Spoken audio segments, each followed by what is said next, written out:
Hi Year 7, after your reading assessment, I thought it would be worthwhile for you to do some extended learning so you can all improve your reading skills. Just for your knowledge and for anyone else who might use this video, today we're using sources from this book, which is, over here, Smart Skills Builder for Reading. Okay, let's get started. So, on your assessment sheet, I told you which assessment focuses you needed to work on. If you needed to work on AF2, AF3, or AF4, I'd like you to complete this first activity. If you had other AFs, such as 5 and 6, that you needed to work on, you can skip ahead. Of course, you know I always give you the minimum, so if you'd like to do all of the work, that is completely A-okay with me. Right. Today, throughout the session, I won't be pausing. I'll just continue talking. So if you need to shut me up so that you have time to do the work, just hit pause. Don't you wish you could do that in real life? Okay, so I asked you to bring home your neat books for the task, so hopefully you have those with you. If you'd write EL for extended learning on the top, the date, and the title, which is Adopt an Animal and Trappers. So like I said, you may want to hit pause now.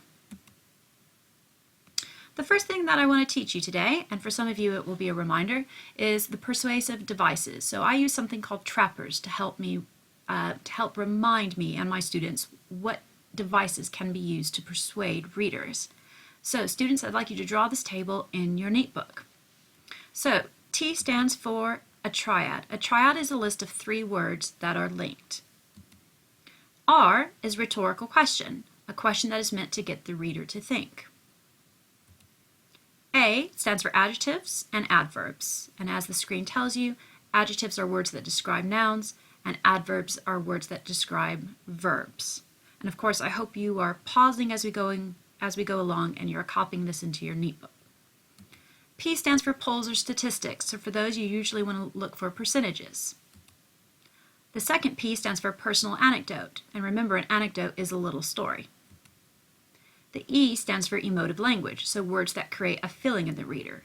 Most of the time, well not most of the time, some of the time, it'll be that the writer is trying to cause sympathy in the reader, or they're trying to create anger in the reader. The next R stands for repetition, so this is when in a short amount of space, like 1 paragraph or 2 lines, they'll repeat a certain word or a certain phrase for effect. And finally, the S stands for sentence structure. So you look for how the writer has used a variety of sentence structures. This might include a short sentence for dramatic effect, or short, powerful sentence. And of course, these aren't just things that writers do. There are things that I'd like you to start doing in your writing as well. So the text we're going to be looking at today, you should have a handout with you, and I also posted it on Show My Homework, is called Adopt an Animal with WWF.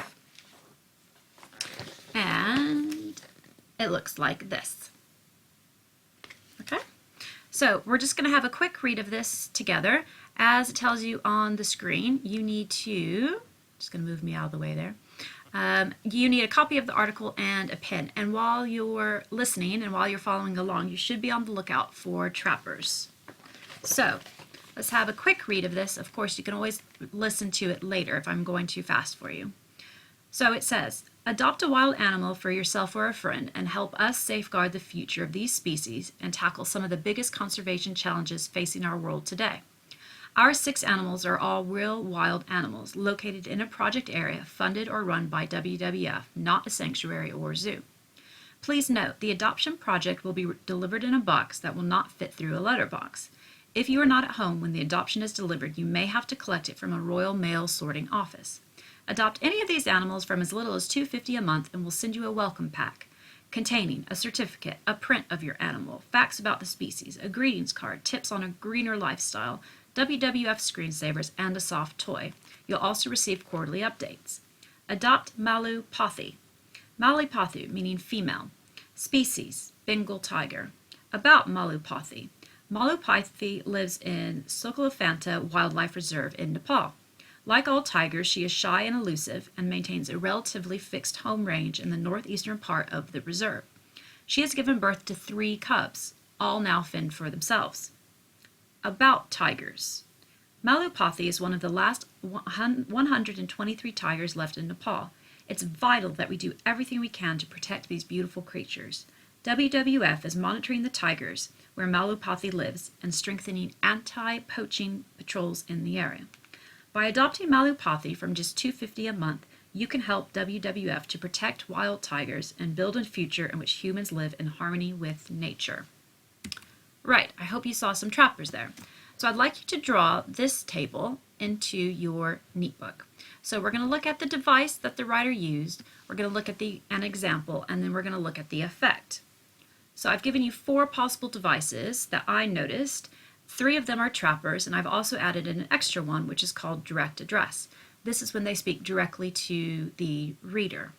So after you've written these in, I have the first example for you. The quote, and as you'll see, I've got it in speech marks because it's coming directly from the text. Tackle some of the biggest conservation challenges. And then you can see I put the ellipsis, the ...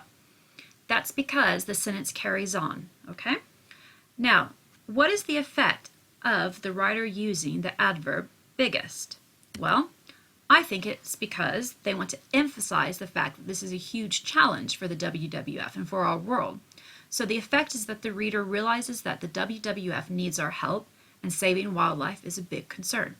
So, superstars, now what you need to do is find adjectives, emotive language, and direct address and fill those in along with filling in the effect. Or, like I said before, if you'd rather find something else, look for other trappers, then you can use other examples and fill those in. I also have a superstar challenge for you. So I also gave you a sheet, and it's uploaded on Show My Homework, called Adopt a Panda. So you read a new text, one that I've not read to you before, and you complete the handout. So both your work from the previous slide and this sheet will be due your first lesson back in January. Good luck! Okay, now everyone else, if your targets were reading Assessment Focus 5 or Assessment Focus 6, then the next activity is for you. I'd like you to get prepared for today's session. You've got your neat books with you, and if you don't panic. You can type up your work or you can handwrite it on a piece of paper. We'll just glue those into your neat books when we come back in January. Here's your what I'd like you to put on the page. So you have EL on the top, you've got the date, and you have the title, Facts, Persuasions, and Trappers. And remember, I'm probably going to go too fast for you. I only have 15 minutes, so just hit pause until you're ready to continue. Okay, so if you've been with me the whole time, you already know this information, so a really good thing to do would just be read over your notes as I go over this again. If you're new to this, if you didn't watch it the first time, then you'll need to write down this table in your neat book and fill it in as we go along. Trappers are persuasive devices. They're techniques that writers use, including you, I hope, to grab the reader's attention. The first one is a triad. The T stands for triad. A triad is a list of 3 words that are linked. So, for example, you could say Miss Dietrich is intelligent, wonderful, and fantastic. And those 3 words would be linked to your description of me. Rhetorical question is a question that is meant to get the readers to think. Adjectives, words that describe nouns, and adverbs. All of those are used to get the reader's attention. Polls are statistics. So for statistics, you want to look for percentages. So they might say 95% of Year 7 students at the Wren School are very happy every day. The second P stands for personal anecdote, which is a little story. Emotive language are words that create a feeling in the reader, whether it's sympathy or anger or happiness. Repetition is when you repeat a word or when you repeat a phrase, but in a very short amount of time. So usually a few sentences or maybe even one sentence. And the S stands for sentence structure variety. So you want to use a variety of sentences. That's your simple, compound, and complex sentences. And sometimes you want to use short sentences, medium sentences, and long sentences. Okay, the text that we're going to be looking at for AF5 and AF6 is called The First Hot Air Balloons. And it is the handout that looks like this. So let's have a look. Now, you'll notice this is a nonfiction text, which means that it's true. But what you will notice is that it's not just facts. It also tries to be dramatic and entertaining. So while we're reading it, I'd like you to use those skills that we've been working on, your skimming, scanning, and inference skills. And you need to be thinking about your 2 favorite facts from the piece. Okay? So the first, hot air balloons. The first manned space flight was a historic event, and the first moon landing drew millions of stunned Earthlings to their TV screens in 1969. But at the time, the first balloon flight must have been just as amazing. Now, as you'll notice from that first paragraph I've just read, they use facts. So they tell you that it's in 1969. That was the first manned space flight. But then they use adjectives like amazing to make it seem more dramatic, make it seem more interesting and entertaining to the reader. Take a look at this first paragraph. Can you find another phrase that's not a fact but is dramatic? I'll give you a second just to think about that. All right, your second is up.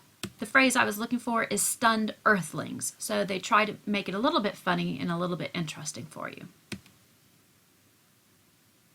Okay, after you finish reading this text, okay, you need to do the following task. So you're going to choose 2 facts from the article, and in your neat book, you're going to write down those facts, and then you're going to annotate, which means to take notes on. Remember, we talk about this in class. You're going to annotate which part of the sentence is factual, so it's true, it can be proven, and which part is dramatic or entertaining. So here's an example for you. So from this sentence, and if you'll notice, I've started with the speech marks, and then I've put the ... the ellipsis, and that's because this information is coming from the beginning of a sentence of a text. I don't have time to write the whole sentence, and I don't need to. I'm only going to write the part that's important that I want to use. So you put the ellipsis there to explain to the reader, hey, there are words before this. So my fact is, Jacques Charles had made a vast balloon out of varnished silk, ... I put the ellipsis at the end because that's not where the sentence ends. If you've got the text in front of you, you can see what I mean. So there's the fact that I've written down. I've underlined the part that is a fact and written down the word fact. And it's like you're making a little key to explain to me which part of your facts are factual and which parts are dramatic. And then I chose a different color for varnished silk to explain that this is the part that makes it entertaining, and it's actually, going back to the trappers, it's the adjective that creates the drama. Okay, so that's what you're going to do. Write down 2 facts. If you want to do more, of course, that's fine. Annotate which part is factual and which part is dramatic or entertaining. Go for it. Okay, finally, if you would like a Superstar Challenge, choose any paragraph that you want from the first hot air balloons and write a PEA paragraph that answers this question. Now, we've talked about PEE paragraphs before, and they're kind of similar, but a PEA paragraph, as you can see from the picture on the screen, you start with the point, which is the writer uses information that is both factual and entertaining. And then the evidence would be whichever bit of the text you think is factual and whichever bit you think is entertainment. And then you would analyze that. And with the analysis bit for level 6, you'd want to talk about the effect on the reader. Okay? Go for it.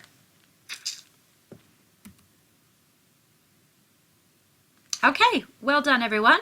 I look forward to looking at your neat books and seeing your brilliant work in January.